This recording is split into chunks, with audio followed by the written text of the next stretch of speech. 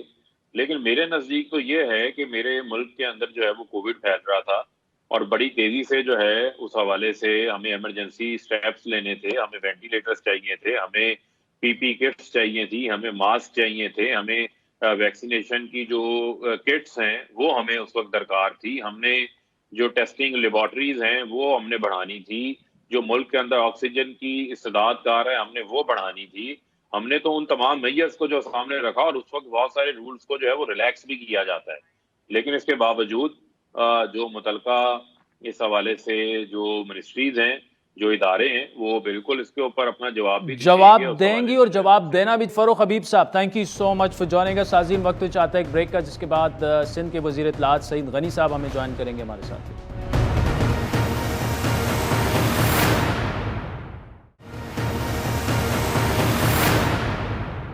Welcome back. ناظرین, break سے پہلے وزیر مملکت برائے اطلاعات فاروق حبیب صاحب سے آڈیو اور ویڈیوز کے معاملات پر بات ہو رہی تھی اور مبینہ جو ارریگولیرٹیز ہوئی ہیں کووڈ فنڈ میں اس پر تفصیلی ان سے گفتگو ہوئی. وزیر اطلاعات سے سعید غنی صاحب ہمارے ساتھ موجود ہیں. سعید غنی صاحب, ملک کی سیاست میں آڈیو ویڈیو والا معاملہ چل رہا ہے, ہر طرف کنفیوژن ہی کنفیوژن ہے. پیپلز پارٹی کیا سمجھتی ہے جو ثاقب نثار صاحب کی مبینہ آڈیو آئی ہے, کیا اس کی تحقیقات ہونی چاہیے اور جوڈیشری اس کی تحقیقات کرے؟ دیکھیں بات یہ ہے کہ جہاں تک چیف جسٹس کی آڈیو کی بات ہے تو میں سمجھتا ہوں کہ اس کی ایک جامع تحقیقات کی ضرورت ہے اور اس بات کو طے ہونا چاہیے کہ یہ صحیح تھا یا غلط تھا. بدقسمتی سے ہماری تاریخ میں یہ کوئی نئی بات نہیں ہے, بے شمار شواہد موجود ہیں. ایون ججز نے خود ایڈمٹ کیا ہے کہ کئی مرتبہ انہوں نے فیصلے دباؤ کے تحت کیے ہیں, اور خاص طور پہ میں سمجھتا ہوں کہ پاکستان کی تاریخ کا جو سب سے مشہور مقدمہ ہے وہ شہید ذوالفقار علی بھٹو کی شہادت کا ہے, جس میں جسٹس نسیم حسن شاہ نے خود ایک ٹی وی چینل کے سامنے بیٹھ کر یہ بات تسلیم کی کہ وہ فیصلہ غلط تھا اور ہم نے دباؤ میں کیا اور اپنی نوکریاں بچانے کے لیے کیا. جہاں اس قسم کی عدالتی تاریخ ہو وہاں ایسے واقعات سامنے آتے رہے ہیں, لیکن خرابی ہماری یہ ہے اور بدقسمتی یہ ہے کہ ہم نے کبھی بھی اس قسم کے واقعات کو سنجیدگی سے لیا نہیں, تحقیقات کروائی نہیں اور احتساب نہیں کیا ان ججز کا جو اس قسم کی کارروائیوں میں ملوث تھے. تو چیف جسٹس ثاقب نثار کا کردار سب کے سامنے ہے, کوئی بہت قابل فخر چیف جسٹس وہ نہیں تھے. انہوں نے بہت سارے ایسے کارنامے انجام دیے جس سے محسوس ہوتا تھا کہ وہ سیاسی لیڈرشپ کو خراب کرنا چاہتے تھے, وہ کسی ایجنڈے پر تھے, جو پولیٹیکل گورنمنٹس تھیں اس کے خلاف سازشوں میں ملوث تھے. تو اگر یہ چیز سامنے آئی ہے تو بالکل اس کی تحقیقات ہونی چاہیے اور میں سمجھتا ہوں کہ اس کے بغیر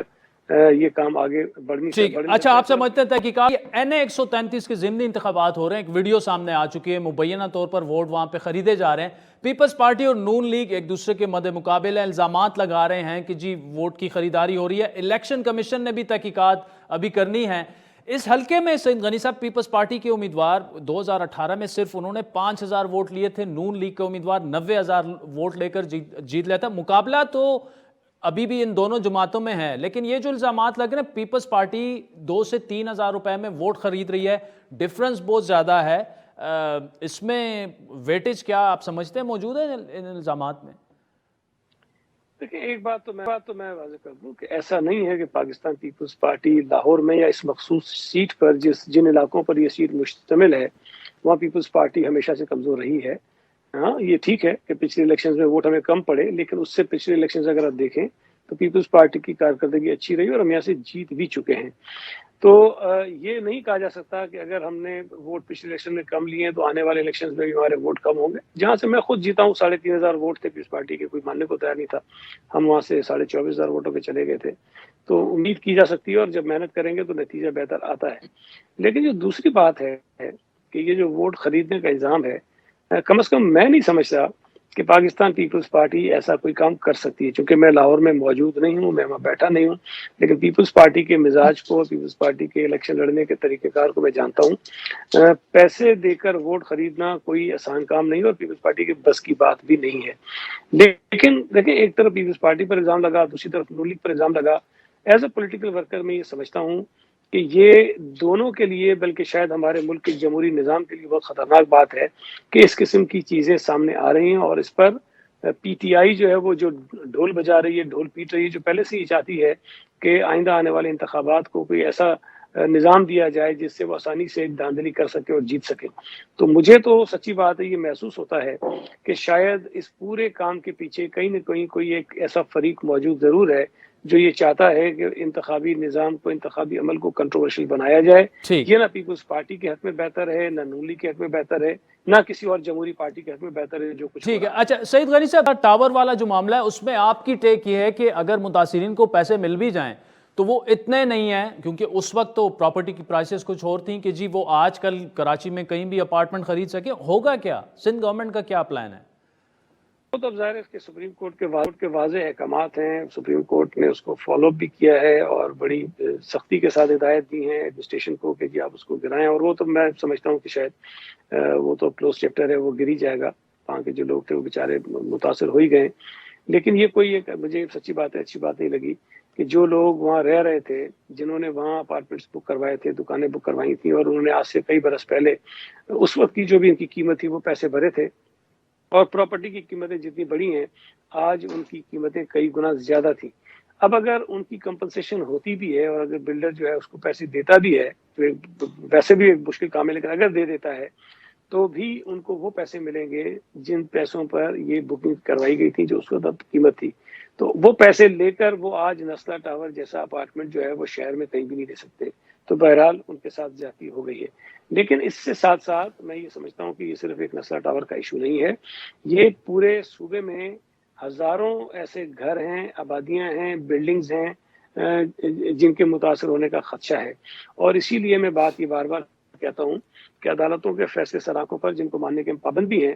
لیکن ایسے فیصلے جن سے انسانی المیہ جنم لیتا ہو انہیں ہمیں ان کو دوبارہ دیکھنے کی ضرورت ہے۔ میں نہیں سمجھتا کہ عدالت میں بیٹھے ہوئے ہمارے معزز جج صاحبان بھی یہ چاہیں گے کہ صوبے میں انسانی المیہ جنم لے، اور لاکھوں لوگ جو آج اس وقت کسی گھر میں اپنی چھت کے نیچے رہ رہے ہیں وہ اچانک سے اپنی چھتوں سے محروم ہو جائیں، گھروں سے محروم ہو جائیں، سڑکوں پر آ جائیں، اور نہ صرف یہ کہ وہ اپنے گھروں سے محروم ہوں گے بلکہ اس کا اتنا خطرناک امپیکٹ ہمارے معاشرے اور سوسائٹی پر آئے گا کہ وہ تباہ ہو جائے گی۔ تو ہمیں اس پورے مسئلے کو غیر قانونی عمارتیں یا غیر قانونی آبادیوں کے تناظر سے ہٹ کر ایک انسانی ایشو کے طور پر بھی دیکھنے کی ضرورت ہے، اور اگر ہم اس کو سمجھنے کی کوشش نہیں کریں گے تو میں یہ سمجھتا ہوں کہ بہت سارے مسائل۔ چلیں پیپلز پارٹی کی بات کرتے ہیں صاحب، آپ نے یوم تاسیس کے لیے پشاور کو چنا، اور ہم تو یہ سنتے ہیں کہ سندھ سے باہر پیپلز پارٹی جو ہے وہ ختم ہو چکی ہے، اور میں پشاور اس لیے کہہ رہا ہوں کہ اس سے پہلے پی ڈی ایم کا ایک ناکام جلسہ ہوا، اور اس سے تھوڑا سا پیچھے جائیں تو پی ٹی آئی ایک بڑا ناکام شو کر چکی ہے اسی جگہ پر جہاں پر آپ کل یوم تاسیس منا رہے ہیں۔ بہت بڑا رسک لے رہی ہے آپ کی پارٹی۔ میرا خیال ہے کہ یہ تاثر غلط ہے اگر کسی کے ذہن میں ہے۔ پاکستان پیپلز پارٹی کے جو فاؤنڈیشن ڈے کے پروگرامز ہوتے ہیں وہ پچھلے کئی برسوں سے ہم ملک کے مختلف صوبوں میں کرتے رہے ہیں۔ اسلام آباد میں ہوا ہے یہ، مظفر آباد میں ہوا ہے یہ، اور اس مرتبہ یہ پشاور میں ہو رہا ہے، اور اس سے پہلے کراچی میں بھی ہو چکا ہے۔ تو مجھے تو امید ہے، آج میں وہاں گیا تھا جہاں پہ جلسہ ہونا ہے جس سڑک پر، مجھے 100% امید ہے جو میں نے جوش اور ولولہ کارکنوں میں دیکھا ہے، کل کا جلسہ پشاور کی تاریخ کے ایک بڑے جلسوں میں سے ایک ہوگا۔ پی ٹی آئی نے یہاں جلسہ کیا، ناکام ہو گیا، پی ٹی آئی نے اگر پی ڈی ایم نے کیا، ناکام ہو گیا، لیکن پیپلز پارٹی جو جلسہ کرے گی وہ انشاءاللہ تعالیٰ آپ دیکھیں گے کہ بہت بڑا ہوگا۔ اور میں یہ بھی آپ کو بتا دوں کہ پی ٹی آئی کی مقبولیت کی صورتحال یہ ہے کہ انہیں خود اتنا یقین اور خوف ہے کہ لاہور کے الیکشن جس کا بھی ہم نے ذکر کیا کہ پی ٹی آئی نے اپنے کینڈیڈیٹ کو جان بوجھ کر ٹیکنیکلی جو ہے وہ ڈسکوالیفائی کرا دیا، اس کے پیپر ریجیکٹ کرا دیے۔ جو وجہ اس میں بنی ہے، میں نہیں سمجھتا کہ کوئی ایسا آدمی جو الیکشن لڑتا ہو، جس کو الیکشنز کا پتہ ہو، وہ اتنی بڑی بے وقوفی کر سکتا ہے جو ان کے کینڈیڈیٹس نے کی، اور دونوں نے کی ہے۔ مطلب جو کینڈیڈیٹ تھا اس نے بھی کیا، اور جن کی کورنگ کینڈیڈیٹ ان کی اہلیہ تھی انہوں نے بھی کیا ہے۔ تو یہ بات سمجھ میں نہیں آتی ہے، یہ جان بوجھ کے کیا گیا تاکہ P T I us election سے باہر رہے، اور جو ان کی مقبولیت کا اس وقت مقام ہے، جس نیچ پہ وہ پہنچ چکے ہیں۔ سعید غنی صاحب، لیکن پی ٹی آئی کی حکومت کو اتنا کریڈٹ دینا پڑے گا کہ اتنا بڑا جلسہ آپ پشاور میں کر رہے ہیں، اس سے پہلے ان کے اپنے جلسے ناکام ہو چکے ہیں، لیکن کوئی رکاوٹ حکومت ان کی، ایڈمنسٹریشن ان کی ہے، کوئی رکاوٹ ابھی تک آپ کے جلسے میں انہوں نے نہیں ڈالی۔ خالی تاثر غلط ہے۔ پی ٹی آئی کی صوبائی حکومت نے پیپلز پارٹی کو جلسے کی اجازت نہیں دی ہے، اور وہ ویڈیوز بھی آپ نے دیکھی ہوں گی جس میں ہمارے پینافلیکسز اتارے گئے ہیں، ہمارے بینرز اتارے گئے ہیں، ہمارے جھنڈے اتارے گئے ہیں، اور آخر وقت تک یہ کوشش کی گئی کہ ہم جلسہ گاہ کے مقام پر اسٹیج بھی نہ بنا سکیں، لیکن ہمارے کارکنوں نے، مقامی جو عہدیداران ہیں کے پی کے پشاور کے، انہوں نے ہمت کی، ریزسٹ کیا، اور انہوں نے وہاں اسٹیج بنانے کا کام شروع کر دیا ہے۔ یہ عمران خان کے ان وعدوں کی نفی ہے جس میں وہ کہتا تھا کہ اپوزیشن آئے اور ہم ان کو کنٹینر بھی دیں گے، کھانا بھی دیں گے۔ اس کے برعکس اگر صوبہ سندھ میں آپ دیکھیں، اپوزیشن کی کسی بھی جماعت کو کسی بھی جلسے کے لیے، کسی بھی ریلی کے لیے، کسی بھی احتجاج کے لیے نہیں روکا گیا، بلکہ سندھ حکومت ان کو فیسیلیٹیٹ کرتی ہے اور ان سے تعاون کرتی ہے، ان کو مدد کرتی ہے تاکہ ان کے جو بھی پروگرامز ہو رہے ہیں وہ خوش اسلوبی سے ہو جائیں۔ لیکن اس کے برعکس یہاں پر آپ دیکھیں کہ ہمیں رکاوٹیں بھی ڈالی جا رہی ہیں اور کوشش کی جا رہی ہے کہ ہمارا جلسہ نہ ہو سکے۔ اچھا، پیپلز پارٹی بات ہو رہی ہے، پنجاب میں کافی تاثر بھی یہی ہے اور ہے بھی ویک پیپلز پارٹی۔ آئندہ الیکشن تک پیپلز پارٹی کا ریوائول جو ہے بڑا مشکل نظر آ رہا ہے بہت سے لوگوں کو۔ اب کیا ایسا آپ کر سکتے ہیں کہ چیلنجز آپ کو کیا ہیں پنجاب میں؟ وجہ کیا ہے کہ پیپلز پارٹی اس تیزی سے ریوائیو نہیں کر سکتی جس تیزی سے لوگ سمجھ رہے تھے کہ کر جائے گی؟ دیکھیں شاید آپ اگر اس پہ بات کریں گے نا، پنجاب میں پیپلز پارٹی کی جو صورتحال اس وقت ہے تو آپ کو پچھلی 40-45 سال کی تاریخ دیکھنی پڑے گی۔ جی، پیپلز پارٹی کو پنجاب میں ختم کرنے کے لیے جو کچھ کیا گیا ہے اس کی مثال آپ کو کہیں نہیں ملے گی۔ یہاں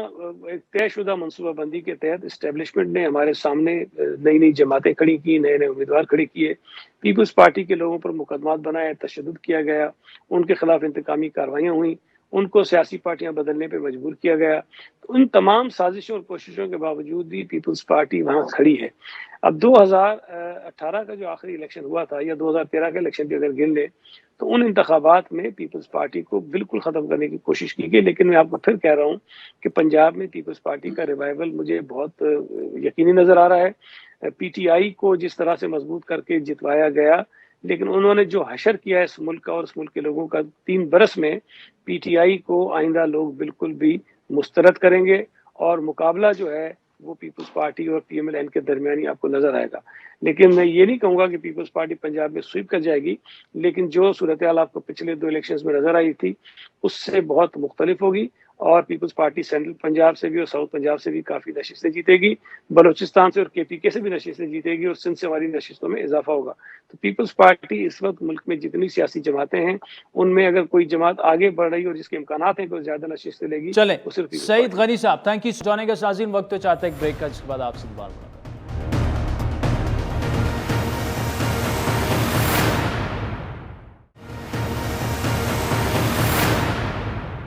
ویلکم بیک ناظرین۔ برطانیہ کی کورٹ آف اپیل نے پاکستان کی اہم کاروباری شخصیت ملک ریاض اور ان کے بیٹے علی ریاض کے ویزے جو ہیں وہ منسوخ کرنے کے برطانوی وزارت داخلہ کے اپر ٹرائبیونل کے فیصلے کو درست قرار دیا ہے۔ جمعے کو جاری ہونے والے فیصلے میں خاتون جج نے تفصیل سے اس فیصلے کی وجوہات بیان کی، اور انہوں نے کس